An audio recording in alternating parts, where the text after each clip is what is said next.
तो भैया ही है हमारे प्रभु श्री राम का दरबार, या तो समझ लो उनकी है जन्मभूमि, या तो समझ लो ये पूरा संसार ही उन्हीं का है। तो भाई मतलब भगवान के इस रचे हुए संसार में भाई हर प्रकार के लोग हैं।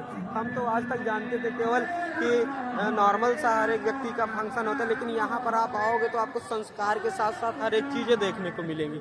हम अभी आए इस साइड में और हमने कुछ नई चीज़ें देखी। भाई जीवन में जब भी आपके पास कुछ थोड़ा बहुत कलेक्ट होता है तो कुछ पैसे इकट्ठा करो और बाहर आओ, घूमो, देखो, क्योंकि आप ही नहीं इस दुनिया में हर प्रकार के व्यक्ति हैं। देखो समझो तो आपको एक सबसे अच्छी समझ आएगी जीवन में।